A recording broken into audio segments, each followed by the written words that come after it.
remarkably like today, honestly. A nice day. We got some absolutely atrocious news that this place is going to close. Now, we had a moment of reprieve where we said, well, maybe we'll let this place live till the end of the year to give us the opportunity to find another buyer. And it didn't work out that way. The good news is we extended the period for another 60 days, but that certainly isn't the way to live. Like, you can't live not knowing what is actually going to happen to your future. Your kids need to know that they have stability at home. You have bills to pay, mortgages, rent, whatever the case may be. So just know that what we did here was put together a team of federal, state, and local officials to say, how do we fix this together as a community? And I think somebody in our earlier meeting used a great analogy. If in Chillicothe, it's the kind of community where somebody's house catches on fire, it's not just the first responders that take care of it, but the community rallies around that family. What do they need? And that's what we did. We just did it at scale. And we spent the last 6 months saying, what can the true long-term future of this facility be? And when I was here back in April, just before Easter, I said, we need to make certain that whatever happens here next happens here for generations to come. We went through a very long process with a lot of community input, a lot of vetting, enormous amounts of time spent figuring out who is going to be that next partner. And I couldn't be more proud of the entire effort from the community. We've been able to land on a phenomenal entrepreneur, a great company, and it's a phenomenal story for a lot of reasons. We all know what happened during COVID, where we got locked up inside, we had to wear masks and gloves and all that stuff. Most of what will be made in this factory would have otherwise been made in China. So think about the irony of what we're talking about. Places all over Ohio 20, 30, 40, 50 years ago saw their factories closed and shipped overseas, and then we just kept importing these products as if that was good for our country, and we know it wasn't. Now what we're doing is we're reclaiming the entire territory. So we're never going to depend on foreign countries again for critical elements like personal protective equipment. So not only is this equipment made here in America, it's soon going to be made right here in Chillicothe, Ohio. So the equipment that will make nitrile gloves in foreign countries, in Canada, in Guatemala, all that equipment will be made right here in Chillicothe, Ohio. And then the boxes that those gloves go into will eventually be made right here in Chillicothe, Ohio. This is going to be the epicenter of an enterprise that will then export products to the rest of the world, from machinery on down. That's going to be the story that we're writing here today. Because we had too many times political leaders that it was totally fine to outsource our jobs overseas to destroy and got good communities like Chillicothe. And that's ended with the Trump administration. And I couldn't be more proud of our president for taking that on. So this facility, what you see here today, I want the media here to make certain you talk to the people who worked here for 5, 10, 15, 20 years, and have them describe to you what's happened in the last 3 days, what this looked like 3 days ago. Because that's 3 days ago is when Pixelle transferred the ownership of this property to U.S. Medical Glove to what we call U.S. Paper Mill Company, Inc., and they even have a logo and swag already. 3 days, right? The bathrooms are now clean. And what we're going to see here is people in Chillicothe that will come here and have pride in their job, pride in their workforce, that you're handing a well-made product that's made in the U.S. Think about this for those of you who are, how many of you are veterans? Raise your hands. Let's give them a round of applause, please. Imagine you're a veteran and you get treated at the VA here in Chillicothe. Do you want the gloves that your nurses and doctors are wearing to come from China? I mean, it makes no sense. It's going to be made right here in Chillicothe. I couldn't be more proud of that. So this is a great day. It's the beginning of a journey for not only Chillicothe, but for Ross County, in fact, for all of Ohio, because we're going to take our territory back. We're going to make certain that we reestablish a very simple concept, that a mom or a dad can have one job, raise kids, live in a safe community, go on vacation every once in a while, and retire. retire with dignity because they had a job available to them that allowed them to do that. That's the essence of the American dream. That's what I fight for every day in Washington, D.C., and that's what we're going to bring back. So super proud of the team for being able to do that. If I went through the list of people who are responsible for this, we'd be here all afternoon, so I'm not going to do that. But what I will do is say one last thing before I introduce our guests. Want to give some positive shout-outs here at the end of this process to Brian Schwartz, specifically at HIG Capital. Obviously, as you've followed this journey, let's just say we weren't always friends during the last 6 months, for good reason. But we did land to this place, and HIG has committed to provide and has already deposited $5.5 million into an account that will go to benefit the people who are most affected by the closure of this facility.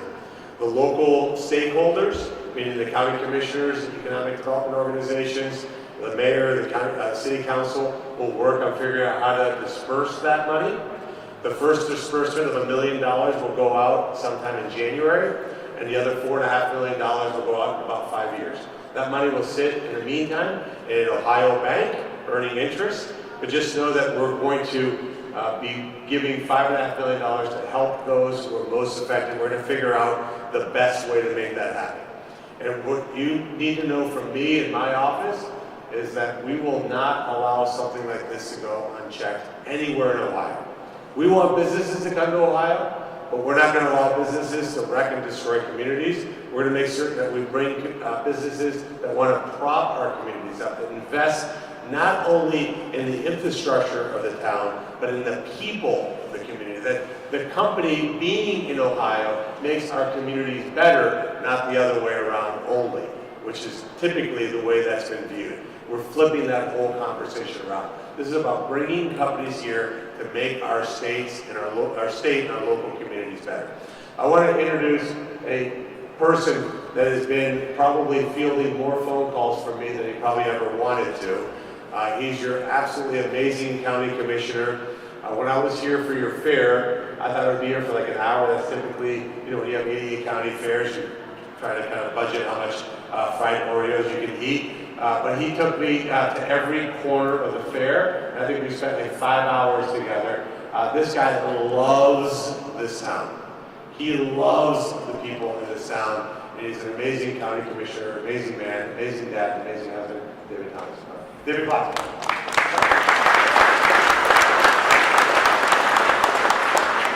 Thank you, Senator. I wasn't expecting the very kind words there.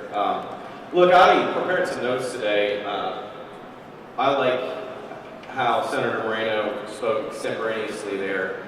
And I can do that too sometimes, but in front of all of you, this is an important moment, and I want to make sure I get some of this right, and that's why he's a senator and I'm a county commissioner. First, I want to say how honored I am to stand here on behalf of our entire team, our local folks who have been involved in this, and of course my colleagues, Commissioner Jim Lowe and Commissioner Jack Everson. This is a critical and welcome investment in our community. This investment provides stability to our community and a brighter future than what we thought might have been with this site. It's a big deal because what looked like a very dark circumstance for us, in which the community had no indication of what would happen, we're very, very glad to see that this site is moving into productive use. I want to express to U.S. Medical Glove how you will find a partnership here, and we want to engage with you very closely. As I'm sure they know, and all of you know in this room, this site in particular means a lot to the people of this community. Not just because of the iconic elements of it, but because of what it represents, the history that has gone in here. As the son of a papermaker myself, and in the role as an elected official, I can tell you that our story here is not over, and this is the beginning of our community's growth. I look at today as the next chapter, and I believe that chapter, and I'm hopeful that chapter is one that's going to be bright.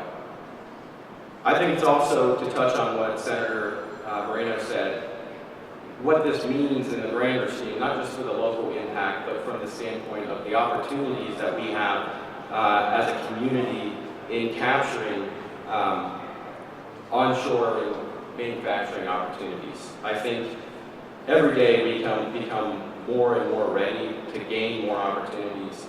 And this announcement is the beginning for U.S. Medical Glove as well.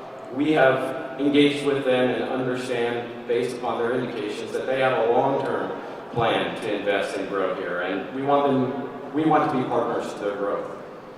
But it's also a beginning, or a new beginning, for us.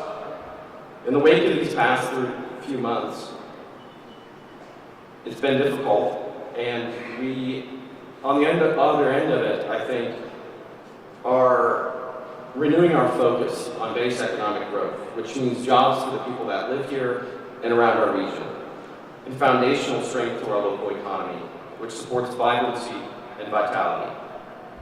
Our local leadership is working collaboratively not only to welcome U.S. Medical Glove Company, but to begin charting a path forward that leads to a more confident future. Growth must become a mantra that all of us begin to adopt more frequently. Just as in our past, manufacturing is important to our local economy. I can tell you that because every opportunity I've had in my life, in part, has come from manufacturing jobs. I was talking with Robin earlier. She's a daughter of someone who worked in manufacturing, and I'm the son of someone who spent 20 years at this facility and who fed and raised a family on that job. There's been a lot of difficulty, and I'm not going to dwell on that, but I think it's important to acknowledge and recognize all those who have been a part of that story. And the first people, I think, who deserve some recognition are the ones who were directly impacted by the closure of this paper mill back in April. People who dedicated their lives 40 hours plus, probably more than 40 hours, a week, doing shift work, hard, dirty work. My inspiration to our commitment to economic growth is with those people in mind. I'm very hopeful that many of the people who have worked here will have opportunity to work here once again, and I understand and have been told that some of them are already being called back. And you can see the work that's been done here just in the past several days. We want to support growth. We want to welcome employers that invest in our community, the future of their operations, and the people who work for them. U.S. Medical Glove expressed very early on and throughout their desire to be a partner with us in our community's growth. And today's announcement of their investment, I think, is an example of that. But also continued development and attraction of investors and employers to our community to continually diversify and evolve to the needs of today and beyond is important. Today is a significant day in our local history, and we have a long tradition of reciprocal partnership between employers and the people who live here and the people who work in this community. You'll find that commitment from us, and we want to engage with you. As Senator Moreno said 6 months ago, the future did not look bright, it didn't feel bright. I came to this role, my role as county commissioner, with the intention of using my experience in my career as an economic developer to bring that experience to the job. I did not anticipate that that would mean helping to orchestrate a response of 830 direct jobs lost, $1 billion estimated loss to our economy. No one ever wished to see the end of the paper mill operation here in Chillicothe. That point became very abundantly clear in the days and weeks and months following that announcement. But we also saw in the midst of that uncertainty a lot of solidarity, a lot of unity, a lot of the community rallying together, as Senator Moreno said. Local businesses rallied together and offered discounts and support for those who were being displaced. The Chillicothe Paints, I attended the Paper Mill Workers Appreciation Night, where they played as the Mill City Stacks. Thousands of co-signers in our community joined a letter that the local stakeholder leadership had drafted saying, we want a voice We want a seat at the table for what happens in our community. We don't want to be left stranded with a site that is unusable in the future. Those countless examples reflect our commitment to employers here, and U.S. Medical Glove is a part of that. They're going to be a part of that. So, thank you. I will give them very serious recognition in the fact that they were the first and among the only potential buyers of the paper mill who reached out to the local community very early. They engaged with us months ago. They expressed their intentions, and I will not forget that Saturday morning meeting when I met many of you. I have to say thank you to Senator Moreno, who has been pivotal in the response from day one and has played the most crucial role in this outcome. He saw the opportunity here. He knows how good the people in our community are and the value of this site.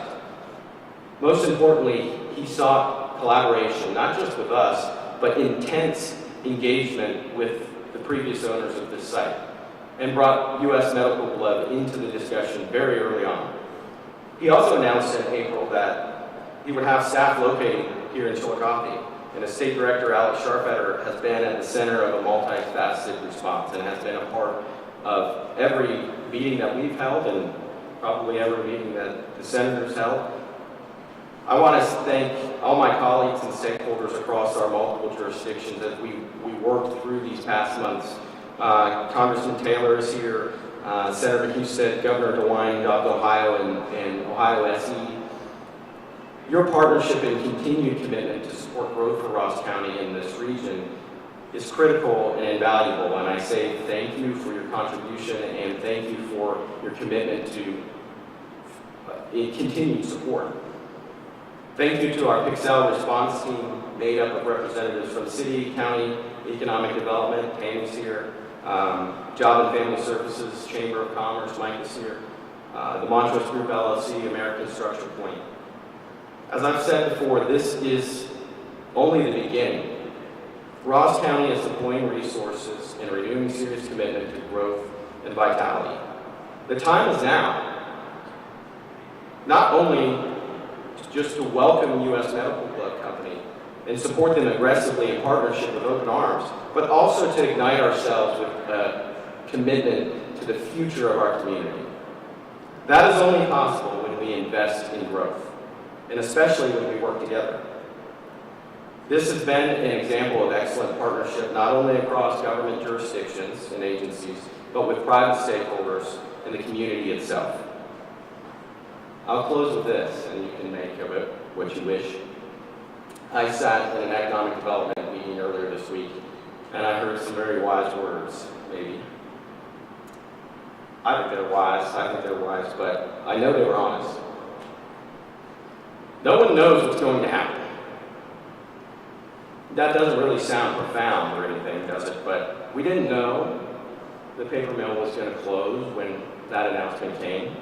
We didn't know what would happen to this site until, realistically, most of us a few days ago, or some of us a week or two. We don't know what tomorrow brings. But I do know this. The ones who work the hardest, who put in the work, and chase the objective, who work together to solve problems, they're the ones that win the most. This announcement is a win. It's a win for our community. I believe it's a win for U.S. Medical Glove Company. We need to keep working together and focus on our objective, and the wins will keep on coming. This is a new chapter in our community's history, and I'm honored to celebrate it with all of you. Thank you.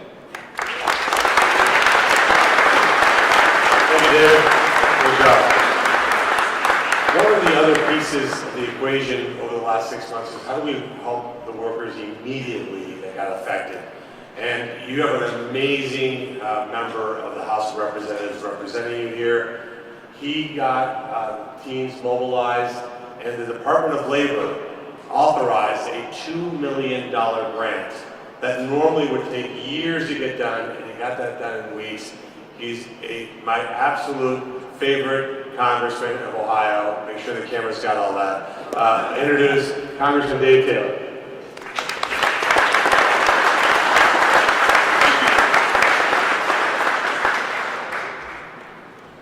Thank you guys. Thanks for having me here. This is obviously a very joyous occasion. I moved heaven and earth to make sure I could be here for this, and it's an honor to be here. But before I get into the comments I have about the good news here, I do want to recognize briefly, as Senator Moreno sort of just alluded to, we know that what's happened here today, great as it is and great as it will be, doesn't fill the gap that's left behind by losing the paper mill. We know many people are still hurting, and we will continue to work in my office. I know Senator Moreno's office, I know Commissioner Glass and all the other commissioners will work hard to make sure we find the best possible outcomes for everyone that was affected by that, and you have a word on that.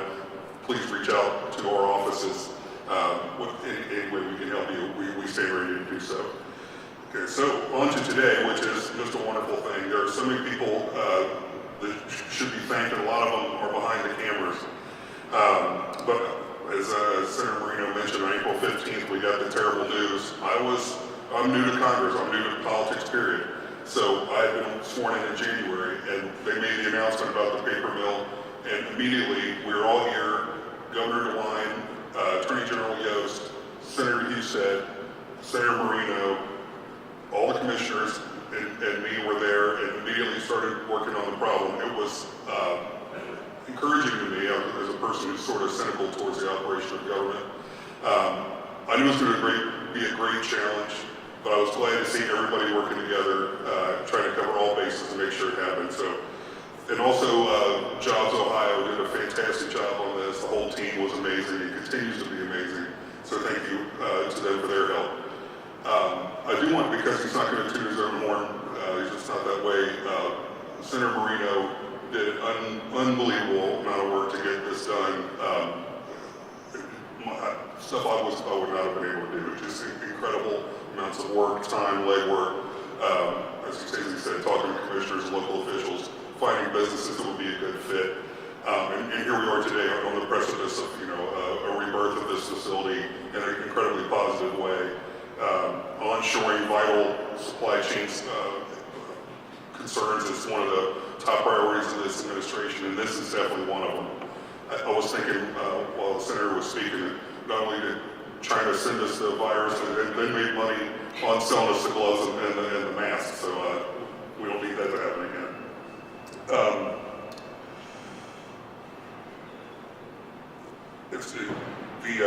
We just passed the working families tax cuts in Washington, D.C., and Senator Moreno was instrumental in that as well. And that bill encourages investment in things like this.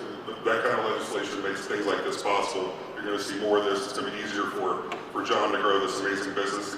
And this is what's possible when a great American company like John's locates itself among some of the greatest workers in America who are ready to work, know how to work. And the future here is unbelievably bright. And also, I think he might have mentioned this as well. He covered all the high points, but Congressman Kerry of Ohio led a letter to encourage requiring the VA to buy all of their personal protective equipment, like what's made here, from American-made sources. So that will be huge for this facility as well. The potential for growth, in that account alone would be incredible. And testimony to the kind of company, if you had told me April 15th or shortly thereafter when we learned about all the challenges of the paper mill and of the property itself, if you had told me that the same week the next business closes on this property, they'll be making product in this building, I would have said, you're nuts. But here we are. It took them less than 3 days to have machinery up and running, and that's testimony to people in this room. And John, I'm incredibly impressed. But long story short, already too long, I know. I appreciate you guys. I'm looking forward to what happens here. And again, please reach out any way we can help you. We want to do that. We want to bring Chillicothe back to its former glory. So take care. Thanks for having me.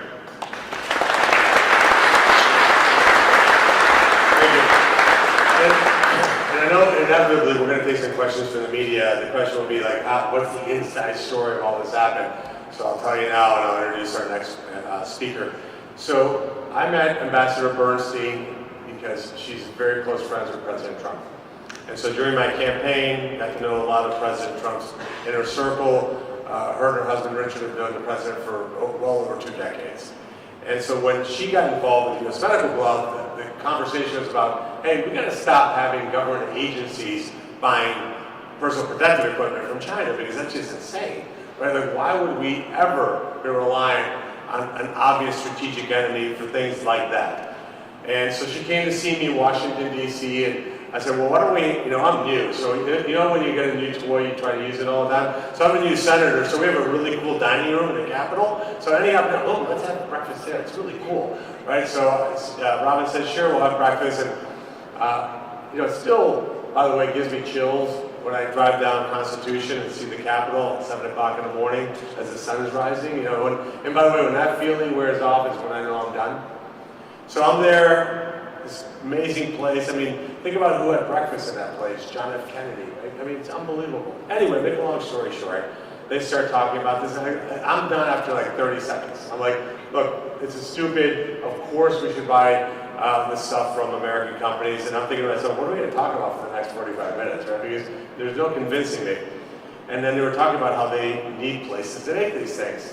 And I turned to Robin and John, and I go, what do you know about Chillicothe, Ohio?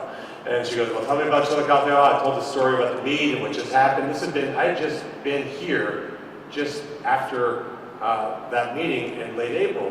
And we started talking about it, and they're wondering what else are we going to talk about, because that's all I discuss. And as I said to Robin and to John, that was the most expensive breakfast they've ever had.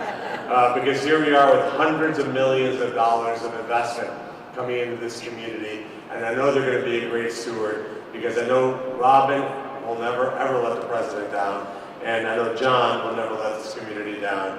And just because trust but verify, I will never allow either of those things to happen, or I don't have to worry, because you're going to have a great partner. So Robin, come on up and say a few words on behalf of the U.S. Medical Board.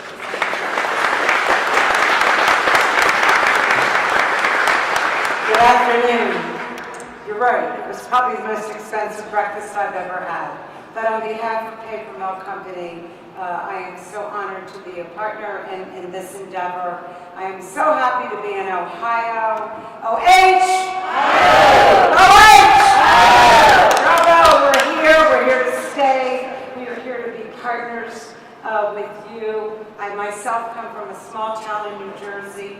I understand the ramifications of what happens when a leading industry leaves a community. And when you can't educate your children, I know mothers are over their checkbooks figuring, how are we going to pay the rent? How are we going to pay the mortgage? How are we going to pay that car payment? How am I going to get my child to soccer practice or school? And when you can't educate your children and give that child a hope for the future, what is going to happen to that child? It's going to be drugs, it's going to be crime, and it's going to be people with no hope for the future.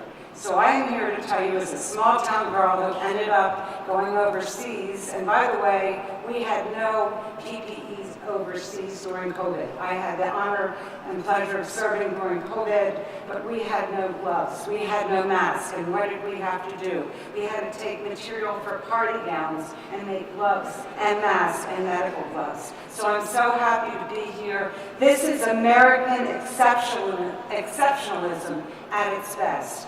John Todoroki is an absolute industrial genius. We both served our country. We are proud to be here. We are so happy to be working with the community. I have never seen such a united community effort. Your city council, your county commission, your congressmen, your senators, all working together. They're not asking, are you Democrat, are you Republican? No, they work together to help. And that's what we're here to do, to be a partner in the community. I want to thank President Trump for bringing his industrial strategy, reindustrializing the United States, bringing back industrialization to this country so we don't have to buy our products from people that are not our friends. So I'll be brief. Thank you very much. We're proud to be here. Go Ohio.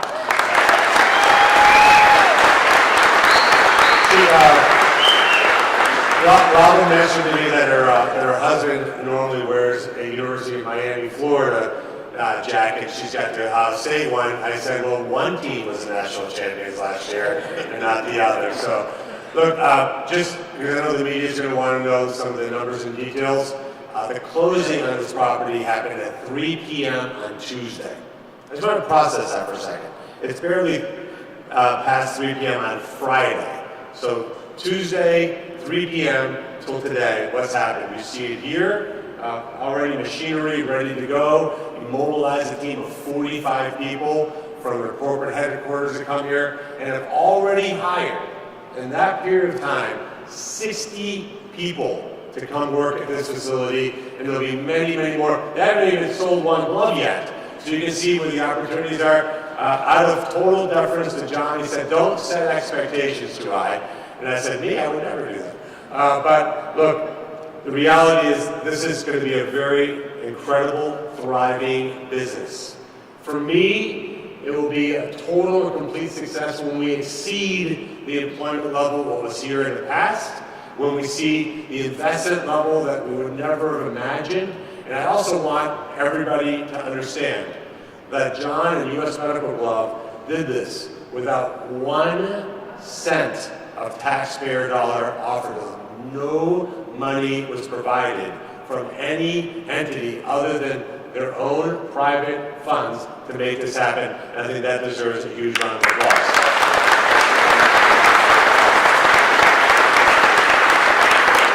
And the city of Chillicothe has phenomenal first responders, firemen, police officers, and the U.S. Medical Glove, U.S. Paper Mill Company will be donating all of the gloves to the city for their use. So thank you to John and to the member of the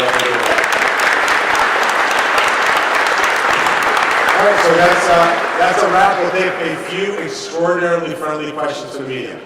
Hi, Senator. So are all employees back here now, and when does the plant officially reopen? So the plant's open now. It opened Tuesday at 3:01 p.m. They had to do a lot of cleanup.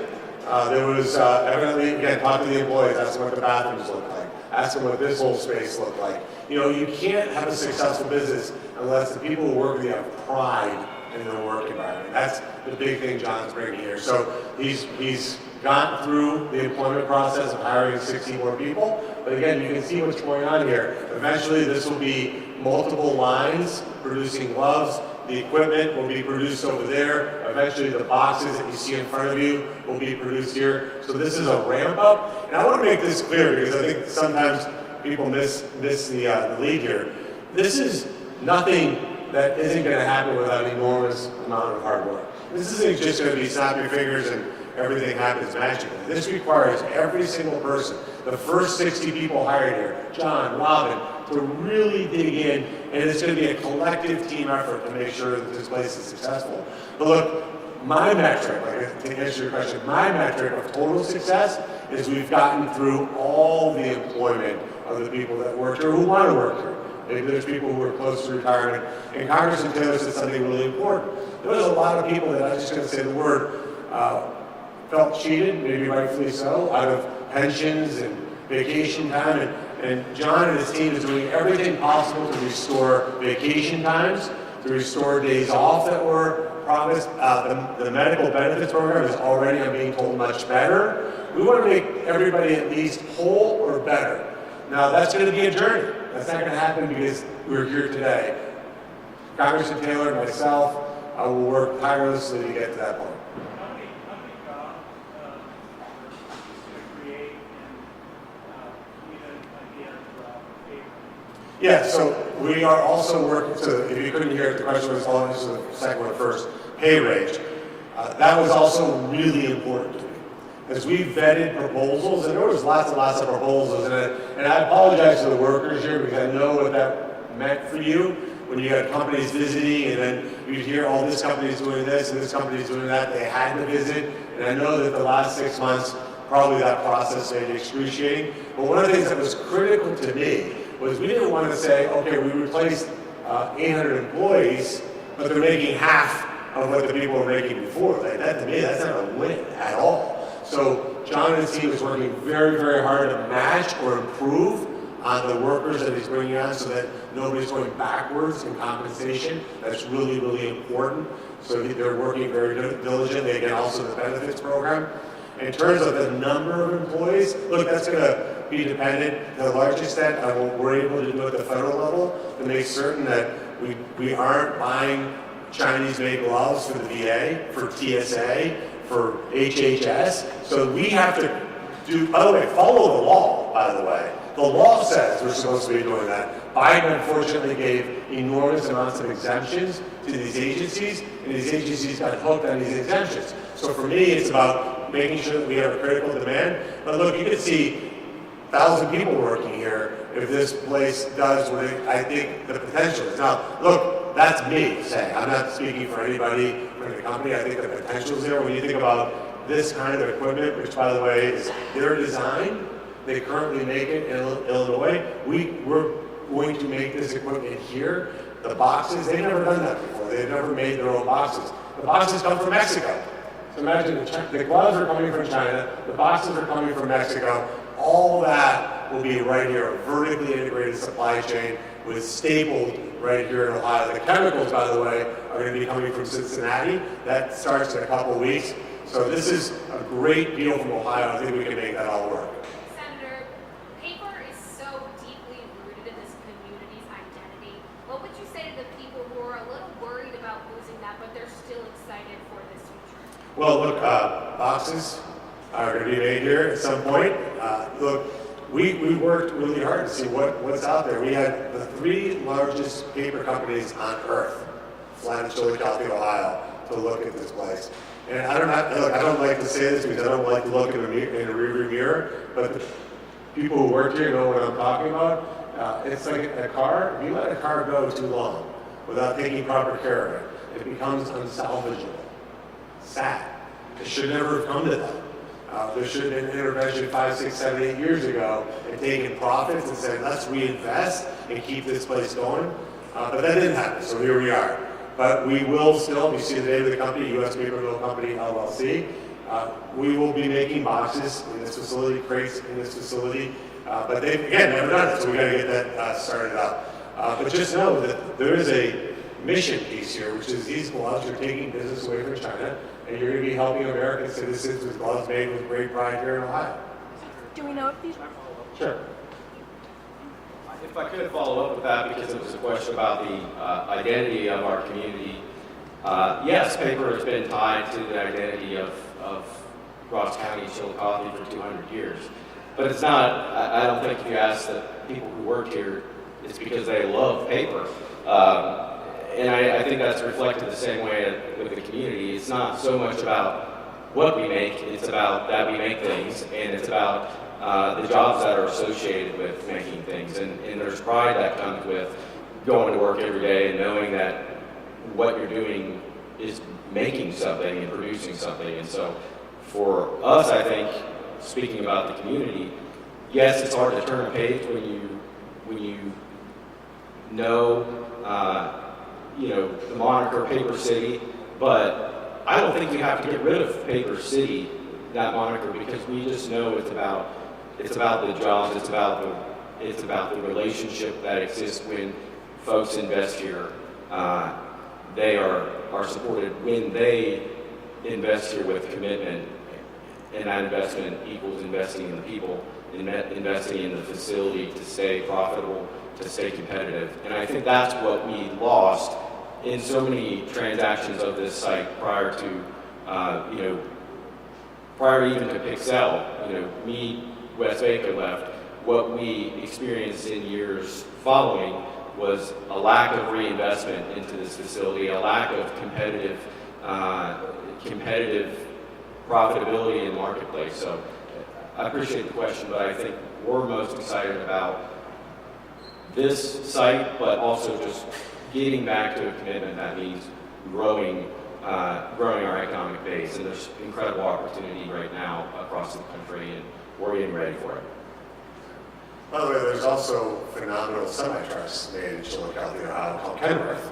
And we're going to have tariffs on foreign-made trucks coming to America starting November 1 to make certain that the trucks made right here in Chillicothe, Ohio are advantaged and trucks made in Mexico or anywhere else are disadvantaged in this country. So you're going to see great growth, and that happens November 1, which is also very, very positive. Follow up on the number of employees. I know you want to grow over time. What's that initial rate number? And also, this is an enormous site, 450. 468 acres, I believe. So how much of that is going to be used for? Yeah. Well, look, the first part of your question, which is again about the employment numbers. Look, here's what any entrepreneur will tell you. You have to see how business develops over time. So what we're not going to do is commit, I'm not going to do is make commitments on behalf of a private business. What I will tell you is that I looked at their business plan. It's extremely exciting, but it's got to happen in a way where the business has got to be there. By the way, I'll tell you this, in that business plan, which is unbelievable, it wasn't 60 employees in 3 days. It was a lot less, right? So because again, you have to ramp up. They're moving as fast as I've ever seen any business move. So they will set, channeling my inner John, he's going to set low expectations, he's going to shatter them. I'm very confident of that. In terms of what happens to the entire site, I think that's a very good question, and we had that meeting with our county commissioners, the city council, the mayor, the economic development organizations. Part of the blessing that came with all these proposals over the last 6 months is there's a lot of interest in doing something here. And what we can now do is, because we have an owner committed to making sure this community succeeds, is figure out, well, you may only have needed a small amount of space to do what you need to do there. Housing is an issue in this area, so maybe there's an opportunity there. We've got to look at all the site and really examine it. But again, I think we all have to remember, give the guy, we have to believe me, as a business guy myself, you got to step back 2 paces and go, this is all happened since 3 p.m. on Tuesday, right? So I get the urgency, and believe me, I want to get going too, but I think over the next year, 2 or 3 or 4, this is going to be a rebirth. And I think I'll do, because we've kept you guys here a long time already, you guys get back to work. I'm going to say this, if there's one headline that is the story of Chillicothe, and the story of what happened over the last 6 months, it's a uniquely American story. You can knock America down. You can knock an American down, but we will always get back up. We will always fight, and we will always win. And that's what's made this country, and this state, and this community, the envy of the rest of the world. Because we have just begun to get back up. And the future of this community, the future of this state, has never been brighter than what I see it today. Thank you to the hard-working men and women who went through 6 months of hell. 6 months of hell, not knowing what your future looked like. I saw it in your faces on April 15th, and I know it's still hard for you to process what happened over the last 6 months, but this isn't mission accomplished banner behind me. I'm not now saying, okay, I'm done. I'm going to check Chillicothe off my list. Alex has moved to this community. He is going to be here every Monday at these meetings to make certain that the future that we all want for this town is the future that we get. So this is the beginning of the process, not the end of the process. Thank you for coming. Thank you for the hard work. Thank you, Robin. Thank you, John. Thank you, David.